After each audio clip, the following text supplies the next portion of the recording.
Welcome to our channel Tolly Radar. నేను మీ journalist Yagnamurthy. Rajinikanth latest film Coolie August 14వ తేదీ ప్రపంచవ్యాప్తంగా విడుదలవుతూ ఉంది. తెలుగులో కూడా ఈ సినిమా అత్యంత క్రేజ్ తోటి రిలీజ్ అవుతూ ఉంది. దానికి రెండు కారణాలు ఉన్నాయి. ఒకటి, ఆ సినిమా డైరెక్టర్ లోకేష్ కనకరాజ్ కావటం. ఇంకొకటి, తెలుగు సీనియర్ స్టార్ అయినటువంటి అక్కినేని నాగార్జున ఈ సినిమాతో తన కెరీర్లోనే మొట్టమొదటిసారి విలన్గా మన ముందుకు వస్తుండటం. అందువల్లే ఈ మధ్యకాలంలో రజనీకాంత్ సినిమాలకు సంబంధించి ఏ సినిమాకి లేనంతటువంటి మార్కెట్ క్రేజ్ ఈ సినిమాకి వచ్చింది.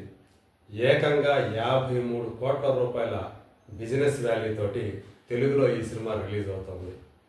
ఏషియన్ సునీల్, డి సురేష్ బాబు, దిల్ రాజు ఈ ముగ్గురు కలిసి ఈ సినిమా హక్కుల్ని కొనుగోలు చేశారు. సో అట్లాంటి క్రేజ్తో విడుదలవుతున్నటువంటి ఈ సినిమా మరి ఆ స్థాయిలో వసూళ్లను సాధిస్తుందా లేదా అనేటువంటి ప్రశ్న ఒకటైతే ఉత్పన్నమవుతూ ఉంది. అయితే విశ్లేషకులు కానివ్వండి, అలాగే మార్కెట్ వర్గాల వాళ్ళు కానివ్వండి, ఈ సినిమా ఖచ్చితంగా ఆ పొటెన్షియాలిటీ ఉంది, దానికి ఆ స్థాయి వసూళ్ళని ఖచ్చితంగా సాధిస్తుంది అనేటువంటి నమ్మకాన్ని వ్యక్తం చేస్తున్నారు. గడచిన 10 సంవత్సరాల కాలం తీసుకుంటే రజనీకాంత్ నటించినటువంటి తెలుగు వర్షన్లో కేవలం ఒక్క సినిమా మాత్రమే మంచి లాభాలు సాధించింది. అది కూడా ఈ మధ్య కాలంలో వచ్చినటువంటి జైలర్ సినిమానే. అది రూపాయి పెట్టుబడి పెట్టిన వాళ్ళకి 4 రూపాయలు తీసుకొచ్చింది. అంటే ₹1 పెట్టుబడితోనూ ఇంకా ₹3 లాభం తీసుకొచ్చిందని చెప్పేసి మనకి లెక్కలు చెప్తున్నాయి. ఈవెన్ 2.0 కూడా ఇక్కడ తెలుగు వర్షన్కి సంబంధించి ఆశించిన రీతిలో కలెక్షన్లు రాబట్టలేకపోయింది. అంటే దాని బిజినెస్ వాల్యూతో పోలిస్తే ఆ స్థాయి కలెక్షన్ని రాబట్టలేకపోయింది అని చెప్పేసి మనకు తెలుస్తుంది.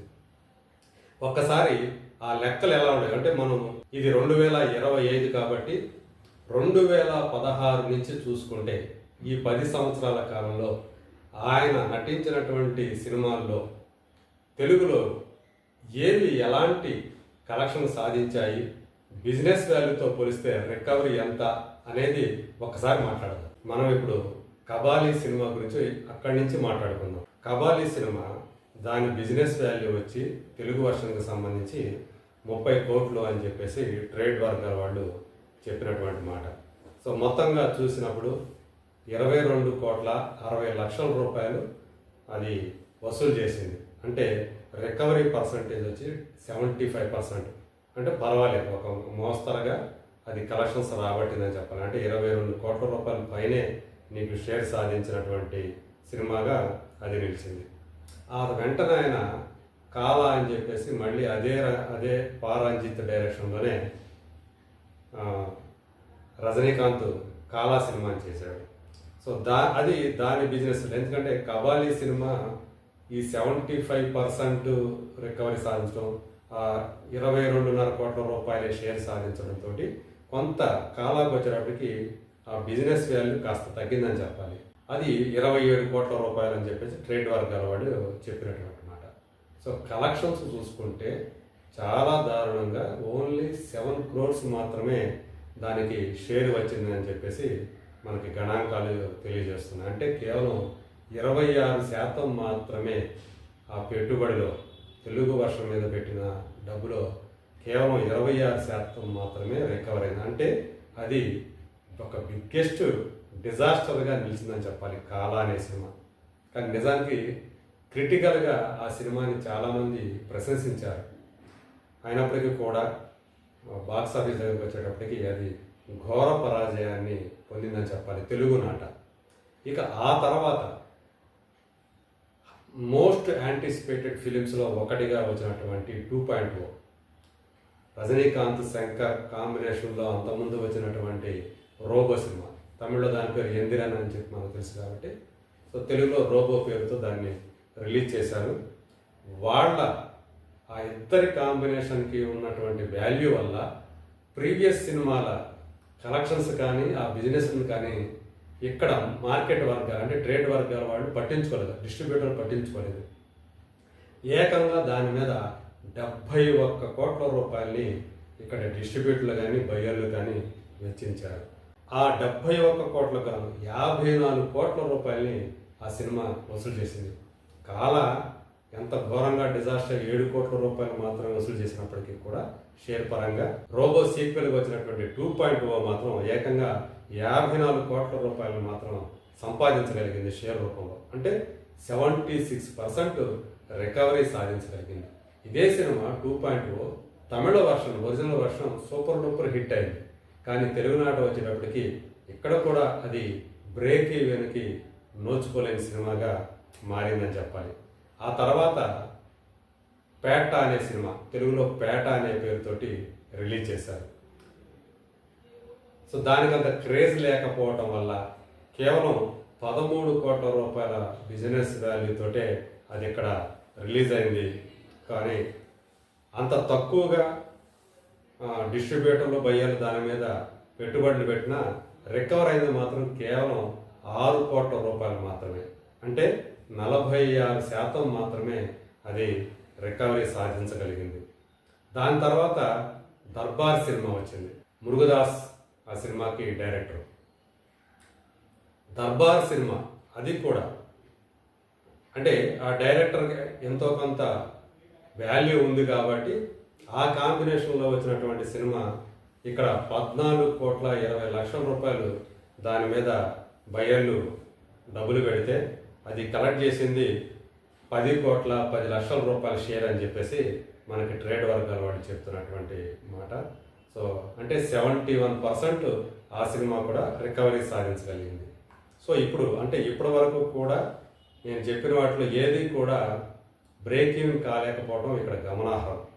అలాగే ఆ తర్వాత అన్నాత్తే దాని తెలుగు వర్షన్ అయినటువంటి పెద్దన్న డబ్బింగ్ వెర్షన్గా రిలీజ్ అయిందా ఆ టైటిల్ పెట్టి దానికి 12.5 కోట్ల రూపాయలని బయ్యర్లు దాని మీద పెడితే అది కలెక్ట్ చేసింది కేవలం 4 కోట్ల రూపాయలు. అంటే 32% మాత్రమే అది రికవరీ అయింది ఆ పెట్టిన పెట్టుబడిలో. ఆ తర్వాత వచ్చింది నెల్సన్ దిలీప్ కుమార్ డైరెక్షన్లో రజనీకాంత్ చేసినటువంటి జైలర్ సినిమా. సో ఈ మునుపు వచ్చినటువంటి ఈ సినిమాలు ఏవైతే ఉన్నాయో ఇవి సరైనటువంటి కలెక్షన్లు తీసుకురాలేకపోవడం. అంటే 2.0 తర్వాత వచ్చినటువంటి పేట కానీ దర్బార్ కానివ్వండి పెద్దన్న కానివ్వండి చాలా తక్కువ వసూళ్లు సాధించడంతో ఈ జైలర్ సినిమాని కూడా బయ్యర్లు ఎక్కువగా ఆసక్తి చూపించలేదని చెప్పాలి. అందుకే కేవలం 12 కోట్ల రూపాయలు మాత్రమే దీని మీద తెలుగు వర్షన్ మీద బయ్యర్లు వెచ్చించారు. కానీ అది కలెక్ట్ చేసింది మాత్రం ఆల్మోస్ట్ 48 కోట్ల రూపాయల షేర్. అంటే ఇక్కడ మనకి 47.9 కోట్ల రూపాయల షేరు అది సాధించింది అని చెప్పేసి మనకి ట్రేడ్ వర్గాలు చెప్పినటువంటి వివరాలు. అంటే ఆల్మోస్ట్ 400%, 399%. అంటే రూపాయి పెడితే 4 రూపాయలు తిరిగి వచ్చింది. ఇందా నేను చెప్పాను అది అంటే 3 రూపాయల లాభం వచ్చింది అన్నమాట పెట్టుబడి పోను. అంతటి ట్రిపుల్ బ్లాక్ బస్టర్గా ఆ సినిమా నిలిచింది జైలర్ సినిమా. సో దాంతో మళ్ళీ రజనీకాంత్ తెలుగునాట తన హవాని చూపించాడు అనేటువంటి పేరు కూడా వచ్చింది. ఆ తర్వాత లాల్ సలాం సినిమా రిలీజ్ అయింది. అయితే దాని మీద మొదటి నుంచి కూడా ఎవరికి అంచనాలు లేవు. పైగా లాల్ సలాంలో రజనీకాంత్ కథానాయకుడు కాదు, ఆయనది ఎక్స్టెండెడ్ క్యామియో లాంటి క్యారెక్టర్. అందువల్లే ఆ సినిమా ఇక్కడ బయ్యర్లు ఎవరు కూడా దాన్ని కొనలేదు. షేరింగ్ బేసిస్ మీద తెలుగులో దాన్ని రిలీజ్ చేశారు. కానీ ఎంత దారుణమైనటువంటి పరిస్థితి అంటే రిలీజ్ అయిన రోజే ఆ సినిమాకి నెగిటివ్ షేర్లు వచ్చాయి. అంటే మైనస్లో వచ్చాయన్నమాట. అంటే ఏవైతే థియేటర్లో అద్దెలు ఉన్నాయో థియేటర్ మెయింటెనెన్స్లు కూడా రానటువంటి పరిస్థితి లాల్ సలాంకి ఎదురైంది. అందుకని ఫస్ట్ డేనే వాషౌట్ అయిపోయినటువంటి రజనీకాంత్ సినిమాగా ఈ లాల్ సలాం అనేది ఒక చెడ్డ పేరుని సంపాదించుకుంది. సో ఆ తర్వాత వేటయాన్ సినిమా వచ్చింది. అంటే ప్రీవియస్గా ఇప్పుడు ఏదైతే కూలీ రాబోతుందో కూలీ కంటే ముందు చివరగా వచ్చినటువంటి రజనీకాంత్ సినిమా వేటయాన్, తెలుగులో దాన్ని అదే పేరుతో రిలీజ్ చేసిన దాని అర్థం ఏంటంటే వేటగాడు అని చెప్పేసి.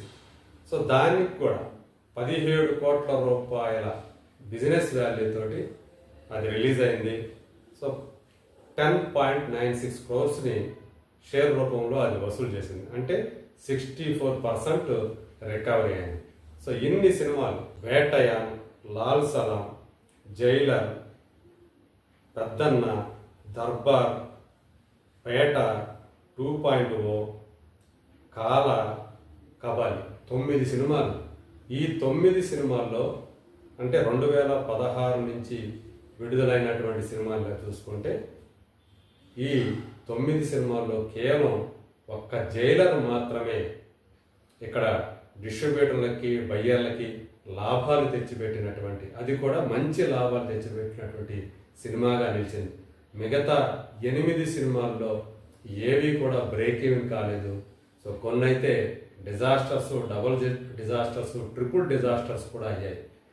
అయినప్పటికీ కూడా ఈరోజు కూలీ సినిమాకి 53 కోట్ల రూపాయలని వెచ్చించి మరి ఆ డిస్ట్రిబ్యూషన్ హక్కుల్ని తీసుకున్నారంటే ఆ క్రేజ్ వల్ల, లోకేష్ కనకరాజు డైరెక్టర్ కావడం వల్ల, అక్కినేని నాగార్జున విలన్గా తొలిసారి మనం ముందుకు వస్తున్నాం వల్ల, ఇంకా చెప్పాలంటే ఈ మధ్య కాలంలో వాళ్ళు రిలీజ్ చేసినటువంటి మోనికా అనే సాంగ్ అది సృష్టించినటువంటి సంచలనం. దానివల్ల కూడా దీని మీద అంచనాలు మరింత పెరిగాయని చెప్పాలి. అంతకుముందు పెద్దగా ఎక్కువ మందికి తెలియనటువంటి సోబిన్ షాహిర్ ఆ ఒక్క పాటతోటి తను కూడా ఫేమస్ అయిపోయాడు. ఇక ఉపేంద్ర ఉన్నాడు, సత్యరాజ్ ఉన్నాడు, శృతి హాసన్ ఉంది. సో ఇలాంటి, అలాగే ఆమిర్ ఖాన్ కూడా ఇందులో ఒక క్యామియో రోల్ చేశాడు. ఇంత పెద్ద తారాతోరణం ఉండటంతో ఈ సినిమా మీద అంచనాలు నిజంగానే అంబరాన్ని అంటుతున్నాయని చెప్పాలి. అందుగురించే అంత పెద్ద మొత్తం వెచ్చించి వాళ్ళు తీసుకున్నారు. అయినప్పటికీ కూడా ఆ 53 కోట్ల రూపాయలని కూలీ సినిమా ఈజీగా రాబడుతుంది, రాబట్టి ఘన విజయం సాధిస్తుందని చెప్పేసి విశ్లేషకులు అయితే అంచనా వేస్తున్నారు. మరి వారి అంచనాలు నిజమవుతాయా లేదా, let us wait and see.